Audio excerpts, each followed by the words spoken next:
ఈ వీడియో మాత్రం చూసిన తర్వాత నాకు చాలా అనీజీగా అనిపించింది, చాలా బాధగా అనిపించింది. మహిళలు రాజకీయాల్లోకి రావాలి, వాళ్ళు కూడా ప్రజాస్వామ్యంలో భాగస్వాములు కావాలి, మహిళలకు అత్యున్నత పదవులు వాళ్ళు అలంకరించేలాగా మన ప్రభుత్వం చేయాలి, అలాగే మన రాజ్యాంగం చేయాలని చెప్పేసి మహిళలకు 33% రిజర్వేషన్ అనేది ఎప్పటి నుంచో అది నలుగుతున్న ఇష్యూ. అంతమంది ఎమ్మెల్యేలు రారు, 33% ఎమ్మెల్యేలు కానీ ఎంపీలు కానీ రారు, అది వేరే విషయం. కానీ చిన్న చిన్న పదవుల్లో అయినా మేము వచ్చేసి ప్రజలకు ఏదైనా చేయాలనుకుంటున్నామని చెప్పి వచ్చే మహిళల్ని కూడా ఈరోజు ఆంధ్రప్రదేశ్ రాష్ట్ర ప్రభుత్వం ఎంత దిగజారి వాళ్ళ మీద జులుం ప్రదర్శిస్తోందంటే బాధేస్తుందండి, కడుపు తరుక్కుపోతుంది. వాళ్ళు వీళ్ళు అంటే పర్లేదండి, మగవాళ్ళని ఏదైనా తరిమినా, వాళ్ళని కొట్టాలని చూసినా, లేకపోతే వాళ్ళని బెదిరించాలని చూసినా, వారు ఓటేయకుండా అడ్డుకోవాలని చూసినా కనీసం ఏదో సమాధానం చెప్పుకోవచ్చు.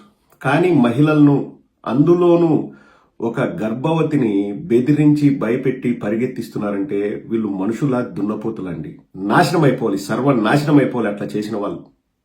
ప్రెగ్నెంట్ లేడీస్ని అండి, గర్భవతి అని కూడా చూడకుండా పరిగెత్తిస్తున్నారంట. వాళ్ళు వీళ్ళు కాదు, మీరు అందరినీ తరిమేయండి, ఎవరు ఓటు వేయడానికి రాకూడదు అని చెప్పేసి వాళ్ళు అంటే ఇంకా గూండాల్లాగా వ్యవహరిస్తూ, పాపం అండి, గర్భవతి మహిళలైనా కాస్త జాలి దయ చూపించాలి కదా, కనికరించాలి కదా. ఇంత పాశవిక చర్యన అంటే ప్రజాస్వామ్యాన్ని గేటు బయటనే కూనీ చేస్తున్నామని చెప్పి మరీ చేస్తున్నారండి. పాపం పోలీసులు ఏమైనా చేయాలనే కానీ మాకు పైనుంచి ఆర్డర్స్ వచ్చినాయి. ఆ పైనుంచి ఏ ఎదవ ఆర్డర్స్ ఇస్తున్నాడు, ఏ లఫుట్గా ఆర్డర్స్ ఇస్తున్నాడు మనకు తెలియదు. కానీ పైనుంచి ఆర్డర్స్ వచ్చినాయి, మనం ఏం చేయలేం.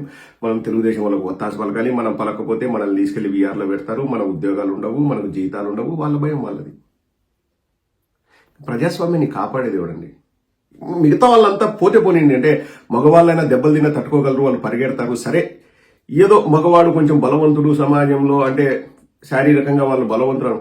మహిళలను, అందులోనూ గర్భవతిని పరిగెత్తిస్తారా? మా అమ్మ మా నాన్న ఎక్కడున్నారో 2 రోజులైంది వాళ్ళని చూసి నాకు భయంగా ఉందని ఆ మహిళ ఏడుస్తుంటే రేపొద్దున ఎవరైనా మహిళలు రాజకీయాల్లోకి వస్తారండి? అమ్మాయి చేసిన తప్పేంది? వైఎస్ఆర్ కాంగ్రెస్ పార్టీ తరఫున గెలిచారు, వైఎస్ఆర్ కాంగ్రెస్ పార్టీకి ఓటేస్తారు, అది కూడా చేతులెత్తి. ఈవీఎం అయితే ఇట్లా బెదిరించే వాళ్ళు కాదేమో, ఈవీఎంలు అయితే ఏదైనా చేసుకోవచ్చని వాళ్ళకు ఉండేది. ఇప్పుడు ఫిజికల్ గా అంటే లైవ్ లో చేతులు ఎత్తాల వైస్ చైర్మన్ ఎన్నుకోవాలంటే. కాబట్టి ఎన్నికలు జరగకోకుండా 4 సార్లు ప్రభుత్వం, ఎన్నికల అధికారులు వాళ్ళు ఎలక్షన్స్ పెట్టాలన్నా జరగట్లేదు అంటే ఒక్కసారి ఎటువంటి సిచ్యువేషన్ ఉందో ఆంధ్రప్రదేశ్లో ఊహించుకోండి. ఇది ఎవరు చేసినా తప్పే, తెలుగుదేశం చేసినా తప్పే, జనసేన చేసిన తప్పే, బీజేపీ చేసిన తప్పే, ఆఖరికి మా ప్రభుత్వంలో ఇటు జరిగినా తప్పు. ఇంకా ప్రజాస్వామ్యం కూని అవుతుంది. ఇంకా ప్రజాస్వామ్యానికి అర్థమే ఉందండి.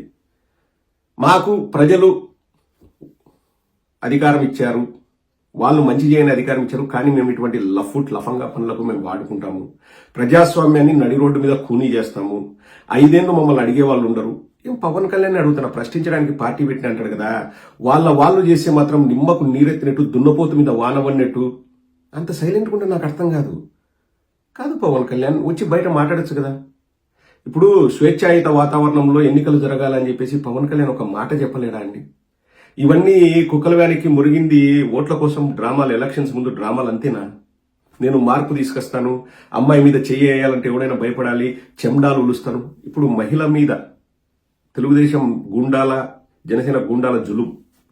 గర్భవతి అని చూడకుండా ఓటేయడానికి వెళ్తుంటే తరిమి కొడుతున్నారంట, గర్భవతి అని చూడకుండా. పవన్ కళ్యాణ్, ఇవన్నీ నీకు తెలియంది కాదు. నువ్వేం మొద్దు నిద్రపోతున్నావా? నువ్వు సమాజంలోనే బతుకుతున్నావు కదా. వీటిపైన స్పందించి ఇట్లా జరగకూడదని చెప్పే ఇది లేదా నీకు? ఏమన్నా అంటే సనాతన ధర్మం అది. ఆ అమ్మాయి కూడా హిందువే. పవన్ కళ్యాణ్, ఆ గర్భవతి, ఆ మహిళ, ఆమె హిందువే. పవన్ కళ్యాణ్, ఆమెను కొడుతుంటే సనాతన ధర్మం నిలుస్తుందా? ఆమెను తరుముతుంటే సనాతన ధర్మం నిలుస్తుందా? ఆమెను పరిగెట్టిస్తుంటే సనాతన ధర్మం నిలుస్తుందా?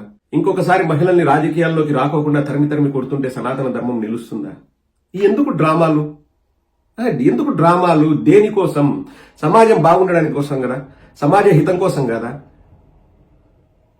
పాపం అండి, ఆ అమ్మాయి ఏడుస్తుంటే మనకే బాధేస్తుంది. ఒక పక్క నేను కౌన్సిలర్ గా గెలిచింది వైఎస్ఆర్ కాంగ్రెస్ పార్టీ తరఫున కాబట్టి నేను వైఎస్ఆర్ కాంగ్రెస్ పార్టీకి ఓటేస్తానడం ఆ అమ్మాయి చేసిన తప్ప అండి. సింపుల్ అండి. ఇప్పుడు మిగతా అన్ని మంచి చెడులు పక్కన పెడదాం, ఒక్క సెకండ్ మిగతా అన్ని మంచి చెడులు పక్కన పెడదాం. మనకొద్దు. సమాజంలో ఒక న్యూట్రల్ పర్సన్ గానే ఆలోచిద్దాం. 28 మంది కౌన్సిలర్లు అందరూ కూడా వైఎస్ఆర్ కాంగ్రెస్ పార్టీ వాళ్ళే. ఒక్కడంటే ఒకడు తెలుగుదేశం కౌన్సిలర్ లేడు. తెలుగుదేశం వాళ్ళు ఎలా గెలుద్దాం అనుకుంటున్నారండి? మిమ్మల్ని అడుగుతున్నా, ఈ సూటి ప్రశ్న మిమ్మల్ని అడుగుతున్నాను, మీరే సమాధానం చెప్పండి. విఘ్నులు, చదువుకున్నవారు, మంచి మంచి పొజిషన్లో ఉన్నవారు, కవులు, కళాకారులు, సమాజ హితం కోరేవారు, సమాజ శ్రేయస్సు కోరేవారు, మిమ్మల్ని అడుగుతున్నాను. 28కి 28 వైఎస్ఆర్ కాంగ్రెస్ పార్టీ కౌన్సిలర్లు ఉంటే తునిలో ఎలా తెలుగుదేశం వాళ్ళు గెలవాలని చూస్తున్నారు? ఒక్కసారి ఈ ప్రశ్నకు సమాధానం చెప్పండి. దీనికోసమా మీరు ఓటేసింది? దీనికోసమా చంద్రబాబు నాయుడిని అందలం ఎక్కించింది? దీనికోసమా పవన్ కళ్యాణ్ని భుజానికి ఎత్తుకుంది? ఈ రోజు ఆ మహిళకు జరిగింది, రేపు మీ ఇంట్లో మహిళకు జరగదన్న గ్యారంటీ ఏముంది? ఎవరి మాన ప్రాణాలకైనా రక్షణ ఉందే రాష్ట్రంలో? ఒకసారి ఆలోచించండి. మెట్టు తీసుకొని కొట్టేవాళ్ళు లేకనే ఇటు చేస్తున్నారండి. అంటే వాళ్ళ ఉద్దేశం ఏంటంటే మేము ఏమి చేసినా పోలీసు వాళ్ళు వన్ సైడెడ్ గా పనిచేయాలా, ఎందుకంటే పైనుంచి ఆర్డర్స్ వస్తాయి. వాళ్ళు ఓన్లీ వైఎస్ఆర్ కాంగ్రెస్ పార్టీ వాళ్ళని కట్టడి చేయడానికి, వైఎస్ఆర్ కాంగ్రెస్ పార్టీ వాళ్ళని జైల్లో పెట్టడానికి, వైఎస్ఆర్ కాంగ్రెస్ పార్టీ వాళ్ళని పరిగెత్తించడానికి, ప్రెగ్నెంట్ విమెన్ ని కూడా వాళ్ళు అందుకోసమే ఉన్నారు. ఎందుకంటే తెలుగుదేశం వాళ్ళ మీద అసలు చీమ కూడా వాళ్ళనివ్వరు, ఈగను కూడా వాళ్ళనివ్వరు. ఎందుకంటే పైనుంచి ఆర్డర్స్ వస్తాయి. కాబట్టి మొత్తం వ్యవస్థలు మా చేతిలో ఉన్నాయి, మా ఇష్టం. ఇంకా దీన్ని నియంతృత్వం అంటారండి. ఇది ప్రజాస్వామ్యం కాదు, దీన్ని నియంతృత్వం అంటారు. ఎన్ని రోజులు భరించాలండి? ఈ రోజు పాపం ఆ అభాగ్యురాలకి ఈ రోజు అటువంటి ఇబ్బందికర పరిస్థితి వచ్చింది. రేపు మన ఇంట్లో మహిళలకు రాదన్న గ్యారంటీ ఉందా? ఈ ప్రభుత్వం భరోసా ఇవ్వగలదా? ఆలోచించుదాం, మనమే ఆలోచించుదామండి. ఇంత దారుణంగానా? సరే, రాజకీయంగా విమర్శలు, ప్రతి విమర్శలు చేసుకుంటాం. ఏడిపించడం ఏందండి పాపం? ఆమె ఎండలో నిల్చొని ఆమె ఇంకా దిక్కుదిలీక ఏడుస్తుంది పాపం. వాళ్ళ అమ్మ వాళ్ళ ఆయన చూసి 2 రోజులు అయిందంట. ఇంత ఇంత హింసాత్మక రాజకీయాలు అవసరమా అండి? మేధావుల్ని అడుగుతున్నాను నేను, ఒకసారి ఆలోచన చేయండి.